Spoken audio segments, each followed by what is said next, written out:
Diz assim: a glória desta última casa será maior do que a glória da primeira, diz o Senhor dos Exércitos. E neste lugar, nesta casa, darei a paz, diz o Senhor dos Exércitos. Em primeiro lugar, vejam, em um verso, 2 vezes se repete a expressão diz o Senhor dos Exércitos. Diz o Senhor dos Exércitos. Por quê? Porque Deus quer que você não tenha a mínima dúvida de que quem está falando é Deus. Isto não é uma promessa vazia. Isto é algo no qual você pode confiar. Num verso, 2 vezes o Senhor faz questão de repetir, diz o Senhor dos Exércitos.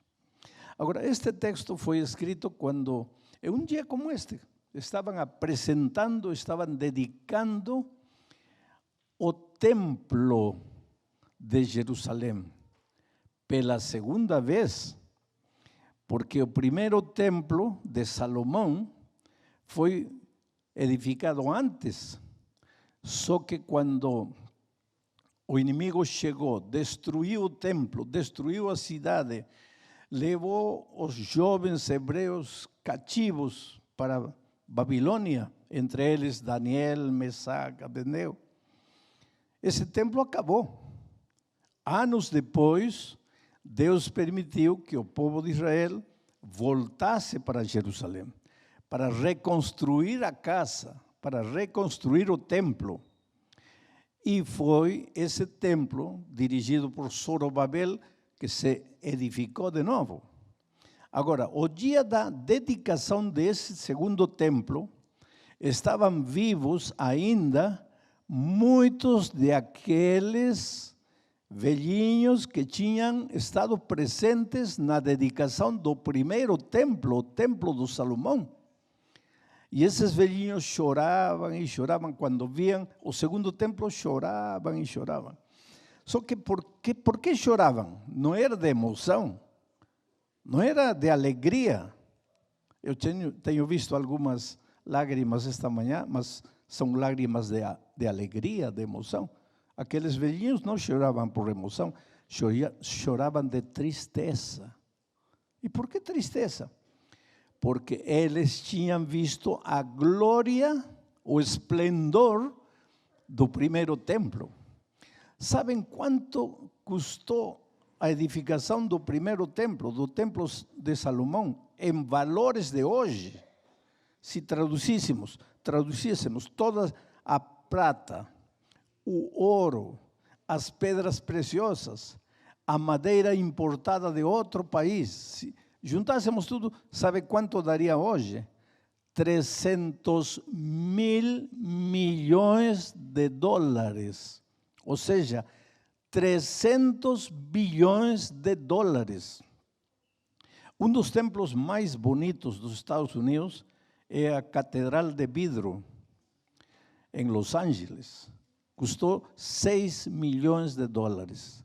O Templo de Salomão custou 300 bilhões de dólares. A mesquita que está em Jerusalém hoje, se alguns de vocês vão um dia, verão uma mesquita com uma cúpula dourada, não chega a 100 bilhões de dólares com toda a riqueza depositada. E o Templo de Salomão custou o equivalente a 300 bilhões de dólares. Que coisa se poderia fazer com esse dinheiro? O PVI do meu país é quase isso. Para vocês terem ideia de quanto custou o Templo de Salomão. Então, quando se reconstruiu o templo, sob a direção de Zorobabel, pois não era nem a sombra do que tinha sido o primeiro templo de Salomão, e por isso que os velhinhos choravam, de tristeza. E aí vem Deus e diz isto que está escrito: não chorem, não fiquem tristes, porque a glória desta última casa vai ser superior, vai ser maior do que a glória da primeira classe. Em que sentido? Por quê? Se isto não era nem a sombra do que foi o primeiro templo. Mas a que estava se referindo o profeta? Nesse segundo templo, entraria Jesus pessoalmente. E é por isso que a glória da segunda casa, embora menor em materiais, a sua glória seria maior, porque Jesus estaria presente. E donde Jesus está presente, aí está o esplendor, aí está a verdadeira glória. E neste mundo consumista, no qual vivemos, neste mundo mercantilista que nos rodeia, às vezes nós medimos o valor de algo pelo quanto custou. A glória de algo pelo que se vê. A beleza de alguém pelo que se vê. Há uns anos atrás eu estava em Nova York estudando inglês e uma das minhas professoras era uma senhora de 55, 60 anos, logicamente maltratada pelo tempo e pela vida sofrida que tinha passado. E quando ela descobriu que eu morava no Brasil, me falou: meu sonho é ir ao Brasil e ser operada por Ivo Pitangui. Ela queria uma cirurgia plástica. E os brasileiros, os cirurgiões plásticos brasileiros, são famosos no mundo. E quem abriu as portas para isso foi o famoso Ivo Pitangui. E ela dizia: meu sonho é ir ao Brasil para ser operada por Ivo Pitangui, para ser novamente bonita. Para ser novamente bonita. Estávamos conversando, praticando inglês. E eu tentei explicar para ela: olha, você é bela, você é belíssima. Ela disse: não, olha meu rosto, olha as rugas. Eu não sou uma garota de 20 anos, eu sou uma mulher de quase 60 anos. Eu tenho uma história muito sofrida, a vida me maltratou. Estas rugas são fruto da vida dura que vivi. O mundo, quando olha para mim, o primeiro que vê são minhas rugas. E a tristeza que eu carrego no rosto. E eu falei: não. O mundo pode olhar para você por fora. Mas há um ser, um pai maravilhoso, que quando vê você, não vê como o que você é. Vê você como o que você vai ser, transformada por seu amor. O problema é que você vive pressionada pela maneira como os seres humanos medem a beleza, medem o valor das coisas. Mas a realidade é que a vida não está feita de coisas, não é ouro, não é prata. São valores interiores. Você tem um olhar tão bonito, você tem olhos tão bonitos, mas teus olhos estão rodeados de sombra, a sombra interior, a dor interior. Só Jesus pode te libertar disso. Só Jesus pode abrir teus olhos para entender o verdadeiro valor da vida e quão importante e quão valiosa você é. De repente as lágrimas começaram a rolar pelo rosto da minha professora de inglês. E no dia seguinte na classe, levei para ela um livrinho pequenino chamado O Caminho a Cristo, Step to Christ, em inglês. No dia seguinte, ela me disse: pastor, li o livro, comecei às 6 e não parei até terminar. E nunca tinha entendido que, aunque para os seres humanos eu não tenha valor, para Deus eu sou a coisa mais linda deste mundo. Especialmente o primeiro capítulo, quando fala do amor de Deus por mim. Que me importa o amor dos homens, se Deus me ama, se eu sou preciosa para Ele. Este templo foi construído não por um homem, por muitas mãos. Gente que entrou um domingo às 8, aí saía às 9 da noite, trabalhando.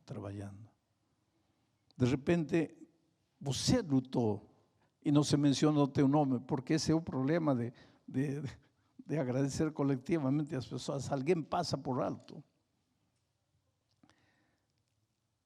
Deus registrou que você ficou sem comer sexta-feira para poder terminar o templo para ser inaugurado hoje. Não há nada que passa por alto para Deus. E Ele não valoriza as coisas pelo que se vê. Ele tem a capacidade de entrar em teu coração. Esta vida é ingrata. Esta vida nos ensina a parecer quando não somos. Quando Jesus entra em tua vida, te ensina a ser, não a parecer. O aparecer o de menos. O que importa é o ser. E olha o que diz Deus neste texto. Neste lugar eu darei paz. E quando você está com paz no seu coração, querido, que venham provas, que venham dificuldades, que venham momentos difíceis, tormentas, você com paz no coração é capaz de sobrepor-se nas circunstâncias. Por que os casamentos fracassam? Falta paz. Por que as empresas fracassam? Falta paz. Porque quando o barco começa a afundar, a primeira coisa que a gente pensa, faço o quê? Quando Cristo está na tua vida, você não pensa primeiro, faz o quê? Você primeiro senta e abre o coração a Deus. E se tem que chorar, chora. Então a paz entra. E agora com paz, você olha as mesmas circunstâncias adversas, porém de um modo diferente. Você vê saída. Você encontra a porta que você não achava. As palavras em sua boca aparecem, as palavras que você precisava e não sabia achar.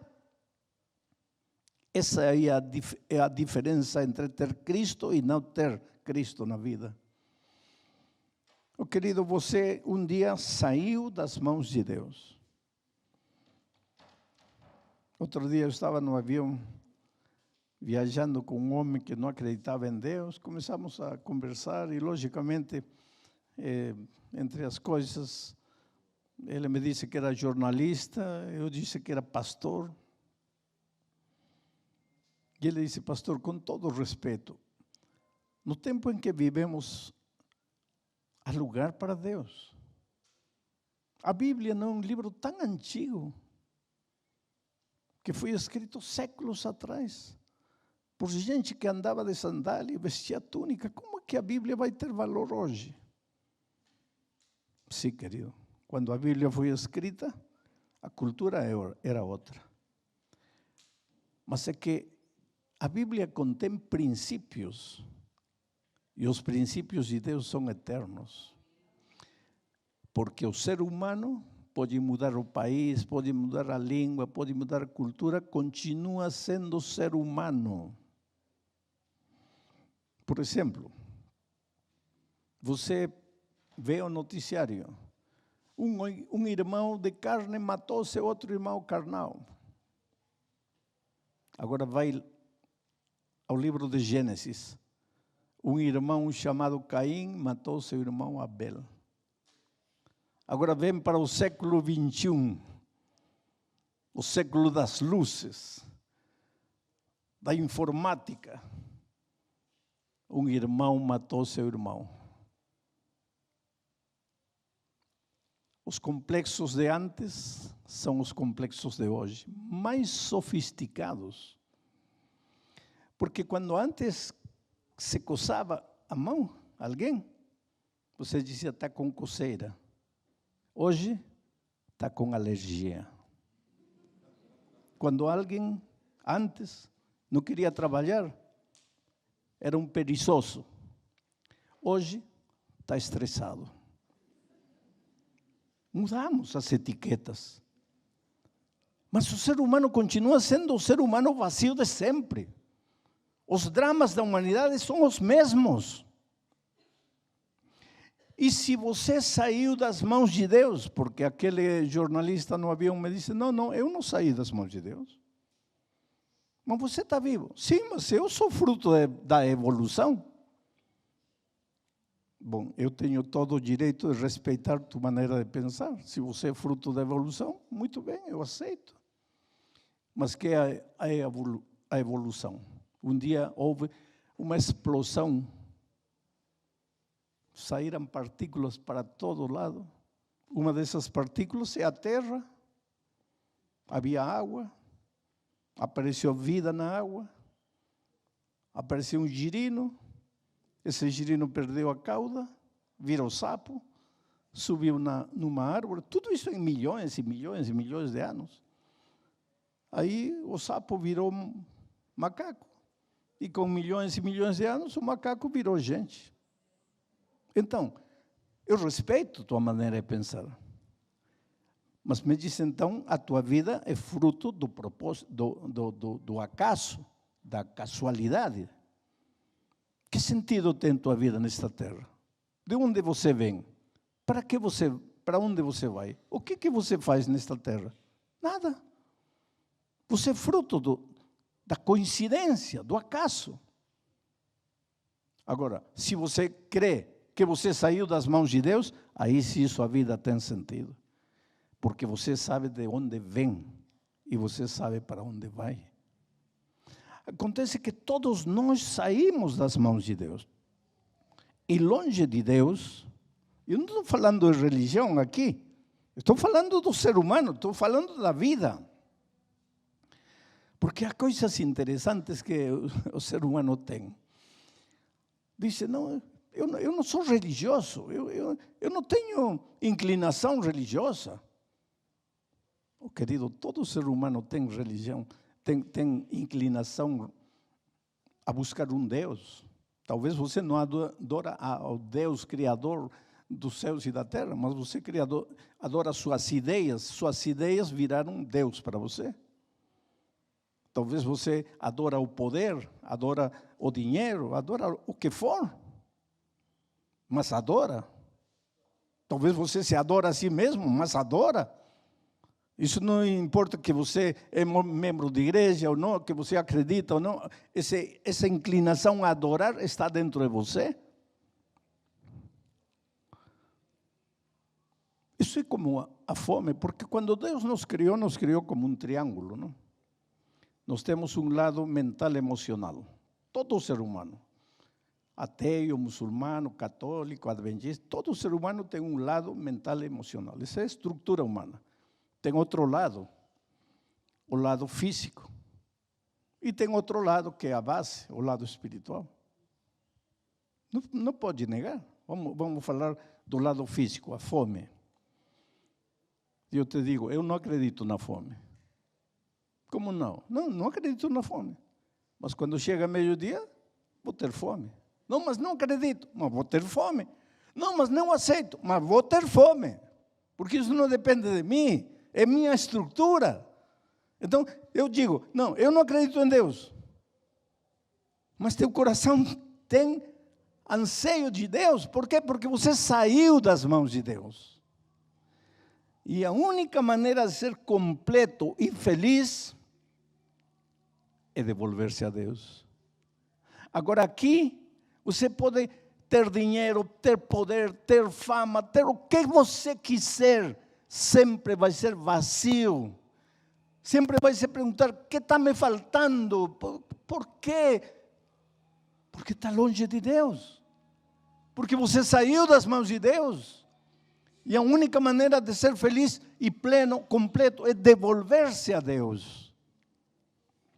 E neste lugar, neste templo, Deus quer derramar sua paz. Deus quer te dar a paz. Para que você entenda que a glória deste templo é maior que a glória de Salomão. Por quê? Porque aqui Jesus está presente. Você não pode vê-lo, você não pode tocá-lo, mas Jesus, na pessoa de seu Espírito, está se movendo neste momento pelos corredores, está perto de você, porque você é a coisa mais linda que Deus tem nesta vida, porque Ele conhece tua vida, conhece teus sonhos, conhece tuas tristezas. E às vezes Ele fica olhando para você como um pai de amor, dizendo: filho, se você soubesse que estou aqui, se você soubesse que a solução está aqui. Mas Ele não pode entrar pela força. Você tem que abrir o coração. Glória a Deus por este templo. Glória a Deus por todos os que participaram deste sonho. Glória a Deus, porque a glória desta igreja, deste templo, será maior que a glória de Salomão, porque Jesus estará presente aqui.